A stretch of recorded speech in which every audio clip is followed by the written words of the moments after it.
This film has been through quite a journey.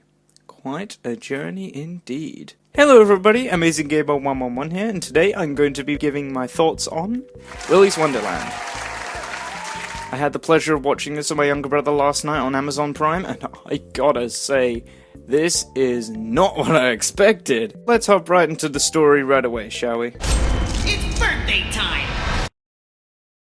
The lead role is, of course, Nicolas Cage, the star of the movie who plays the janitor at Willy's, but of course he doesn't start out that way. He just starts out in his little bitchin' ride, driving down the road, then all of a sudden, spikes. Someone soon drives along with their truck and promises that he can get it fixed by morning if he stays at Willy's to clean up for the night. But as he soon starts cleaning up, the animatronics start acting a little iffy. We then meet some teenagers who know all about the dark past of Willy's, and it turns out that this place really does have a darker underbelly than what we may think. Turns out a bunch of psychopaths actually ran the place back in the day when there were no murders, and after a satanic ritual and taking their own lives, they transferred their souls into the robots, and now they feed on human flesh. People start dying all around town, and eventually the police start to get a little concerned with what's going on. The sheriff makes a deal with Willy and the gang that if they can feed them and bring them people from outside of town and lock them in for the night, then they will leave the rest of the townsfolk be and hunt on their new prey. But good old Nicky Cage ain't taking shit from no one. As soon as Ozzy the Ostrich starts fucking with him, it's game over.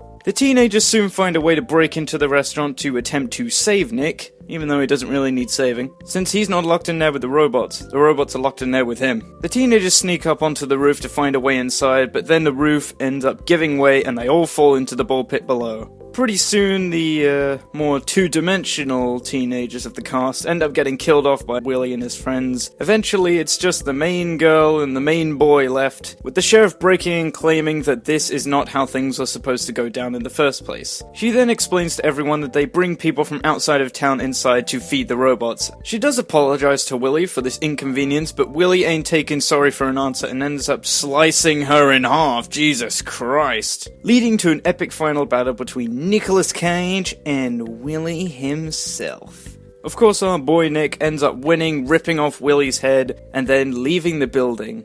As promised by morning, yes, his car was fixed and was waiting for him outside the building. But the looks on the guys' faces that locked him in there expecting him to die in the first place, absolutely shocked. They soon decide that they can go and celebrate since, hey, the old animatronics are gone, maybe they might just reopen the place. Oh, wait a minute, one of them's alive. Why do I get the feeling Nick did that on purpose? Because he knew that they'd try to salvage this place somehow. So he wanted to make sure everything was gonna die. The final animatronic standing takes its life as she blows up the car of the owners. And Nicolas Cage and the young girl drive off to become one big, happy, and very mute family. Oh yeah, one of the animatronics got out and tried to kill a police guy. Let's ram his ass down.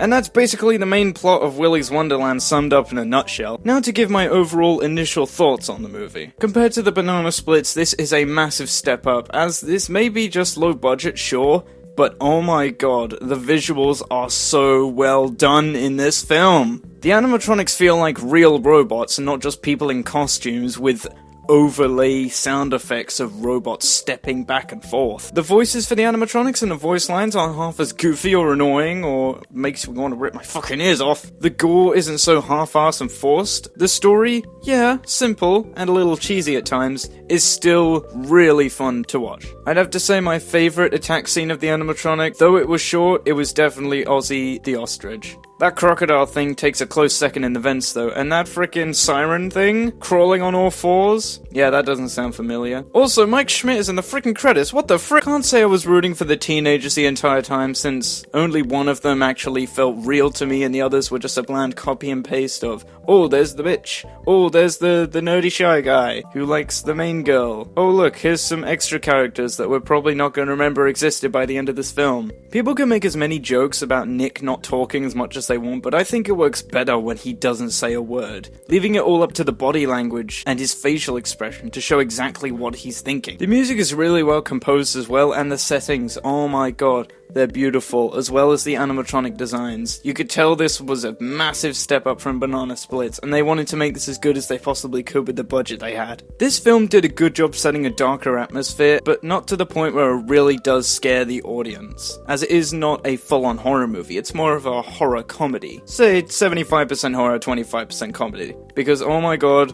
when someone's in danger and Nick Cage walks in and his alarm goes off, he's like, oh, break time, I gotta go, you deal with this until I get back. That had me in stitches every time that joke popped up. Also, no joke, my first reaction when the gorilla animatronic attacked Nick in the bathroom was this.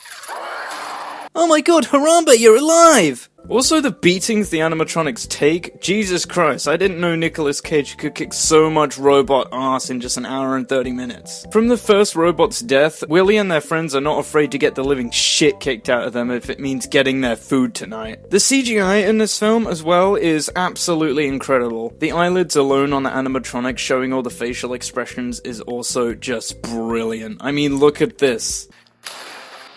Oh shit. Overall, I give Willy's Wonderland a 3 out of 5. Pretty entertaining throughout the most part, but not absolutely perfect, as some things were a little too cheesy in the plot, like the satanic ritual, and also the sex scene sort of dragged out a little bit.